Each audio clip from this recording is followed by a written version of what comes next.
Boxing Ego here. If you like this video, make sure you hit the like button and also subscribe to the channel and hit the bell icon on the top of your screen to get notified when the latest new content drops. Wow, what up Fight World? It's your boy Ego and I'm back with some more boxing. Now it was just announced, I did a video about it. David Haye linked up, joined forces with Golden Boy ex-CEO Richard Schaefer. They have a new promotional company. It's called HAYEMAKER, RINGSTAR. Again, for more, check out that initial video I did. Now, I told you guys that Richard Schaefer is a hell of a businessman. There's a reason why Floyd Mayweather was constantly praising him when he was with Golden Boy. If you remember the Canelo Alvarez press conference, the one, De La Hoya was going through personal demons, like rehab type stuff. He actually missed the Canelo Mayweather fight, his fighter's biggest fight of his career to this date, and he missed that. And Richard Schaefer was kind of the one in charge handling business. I remember at that press conference, Floyd got on the podium and he said, "I can't leave without thanking the Schaefer family. Here's some gifts. I bought y'all some gifts." And he was like, "I don't know about Oscar, but Richard Schaefer, he's the real Golden Boy to me." So obviously that's a jab because Oscar De La Hoya is the founder of Golden Boy and you're giving props to the CEO. So Mayweather's always like doing business, and that struck a chord. I'm like, Mayweather's a smart businessman. Obviously, guy making 300, 400 million in 30 minutes. So I was wondering, like, he's always giving Richard Schaefer, and I just started studying moves and stuff. You know what I mean? I'm like, why is he praising him so much? And I started looking. Richard Schaefer, he's a good businessman. Golden Boy had some of their best years when Richard Schaefer was there, putting together cards like the one, Mayweather, Canelo, and then the co-main event, Danny Garcia versus Lucas Matisse, which was clearly could have been its own fight. It could have been his own main event without that. But adding that to the card was a smart business move because that fight is still in the top 3 of live gates, and it surpassed Oscar De La Hoya, right, in terms of live gate. And it did good. It did over 2 million, I think like 2.2 million pay-per-view homes. So the buys were good.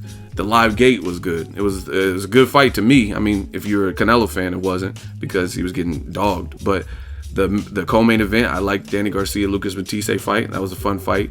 Always sustained action with fights like that. When guys have power like that and both are showing heart, you never know what's going to happen. Like when Danny Garcia got his mouthpiece knocked out, I was like, whoa, that was a hell of a shot.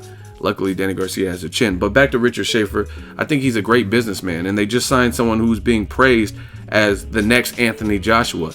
He came out of the 2016 Olympic Games. He's a gold medalist at super heavyweight. And his name is Tony Yoka. And I was doing some research. I don't know everything about him, but I was watching some tapes and he looks good. Anytime you get to the Olympics, that's a feat. Not everyone, they're not just letting people in at the Olympics. It's not like Sam's Club or Costco. You could just pay a certain amount and get a membership, right? If you get to the Olympics, you have to be able to scrap to some degree. Whether your career turns out like Audley Harrison and it amounts to anything or not, it's a good accolade. And to get there, it takes something, right? Especially with the new, they're trying to make the amateurs a little bit closer to what the pros are. But I mean, I could think of gold medalists off the top of my head that are still good fighters, like Gamboa, obviously Vasyl Lomachenko, Rigondeaux. Anthony Joshua is fighting Klitschko. He's a gold medalist. You know what I'm saying? Deontay Wilder is a champion. He's a bronze medalist. Amir Khan, silver medalist. Golovkin, silver medalist. So you guys get the point. If you medal, you're something nice. If you get to the Olympics, you probably have some skill. Shakur Stevenson, silver medal, right? And I like what Richard Schaefer is doing. I honestly do. He has the RINGSTAR promotions. Then he has like basically a partnership in a UK affiliate. So David Haye and his company over there, he probably has a separate, group of people in UK offices looking and scouting for UK talent, people on that side of the globe. Then he has offices in America. He just put on a great card in December, his very first card with RINGSTAR Promotions or RINGSTAR Sports, and that was Julian J. Rock Williams finally getting his title shot, even though he came up short against Jermall Charlo, main evented by the fight with Jesus Cuellar, defending his WBA featherweight title, I believe, against Abner Mares, and Abner Mares pulled the upset. A lot of people thought Mares, even though a veteran, would get stopped by Cuellar, right? Because he'd been stopped before, stuff like that. So RINGSTAR is very impressive to me, and I told you guys that Richard Schaefer is nothing to play with. He's a great businessman, and you can already see there was a non-compete clause in his contract. Let me break that down for you guys. he worked with Golden Boy. Him and Oscar started disagreeing, and I think De La Hoya was trying to work with Bob Arum or whatever. For whatever reason, they weren't seeing eye to eye.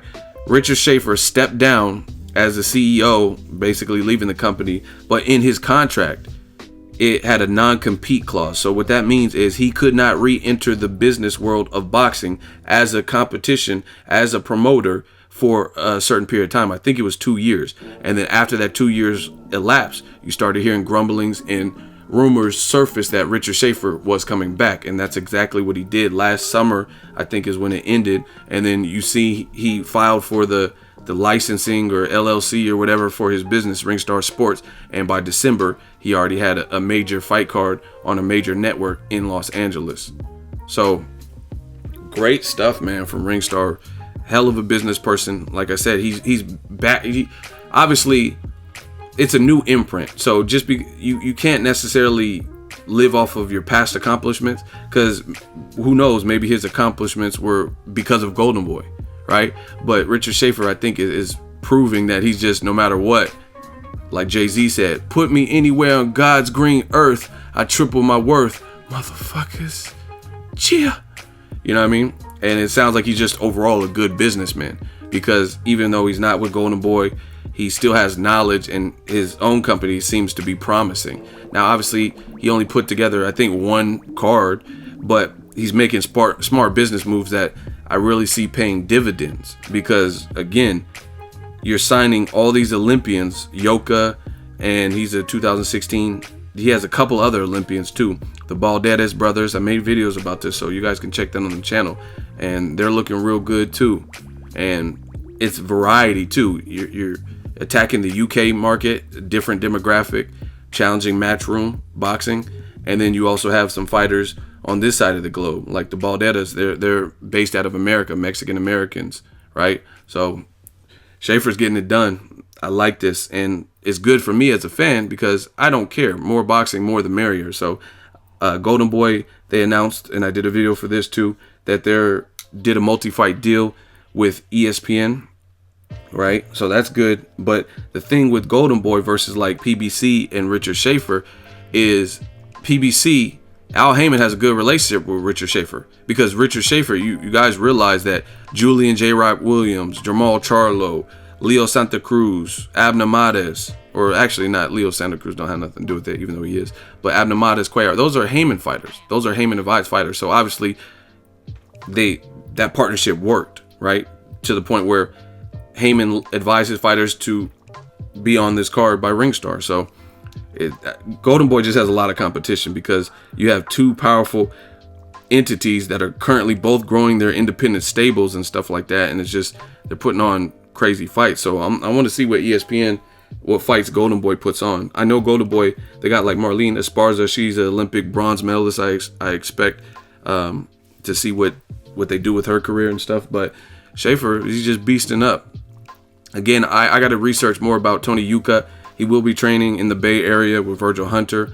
I honestly want to say, I was at Virgil Hunter's gym last year, and I was just filming and stuff, and I honestly think I seen him there.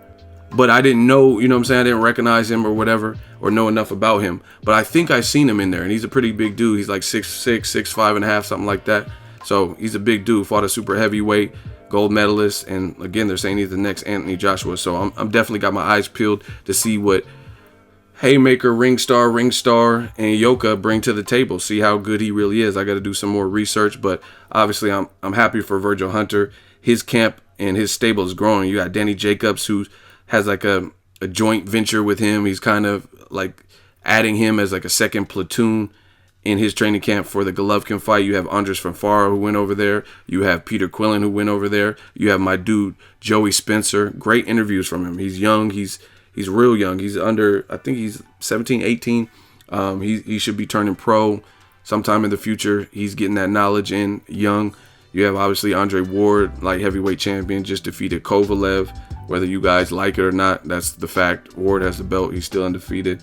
Just it's showing a lot of promise in the Hunter gym. There's a lot of people over there. Amir Khan, obviously Berto. So let me know what you guys think. I do think Richard Schaefer is doing a good job in terms of his side of the business and to be coming back. He's coming back full force because he's in there signing people fresh out the Olympics. I don't think you could really go wrong with that, right? How can you go wrong signing Olympians? Yeah, there's a chance they don't make it as pros, but I think there's a stronger chance that they do make it, because I think there's an inherent skill for them to even have gotten that far. So it's almost like closer to a sure shot bet. You know what I mean? You're taking more of a risk, somebody with no amateur background, and then you sign him versus somebody who has been winning national, state tournaments, went to the Olympics. You know what I mean? It's almost, again, there's people that didn't quite make it, like Ali Harrison is the one that comes to mind, but I think more often than not, you see them have some level of success. Let me know what you guys think of Richard Schaefer and David Haye signing Tony Yoka, who's supposed to be the next big heavyweight. Let me know if you've seen anything. He's from Paris. He's French. Let's get it. Drop it in the comment section. Make sure you share the video, like the video as always. Hate, comment, and subscribe. Till next video, it's Ego signing off. So if you enjoyed this video and want more content like this on the channel, you can show your appreciation by going to the PayPal donate button or the YouTube support button. And you can donate any amount that you feel is equivalent to the value of this video. Much more to come. Thank you guys for your support. Boxing Ego, the future of boxing.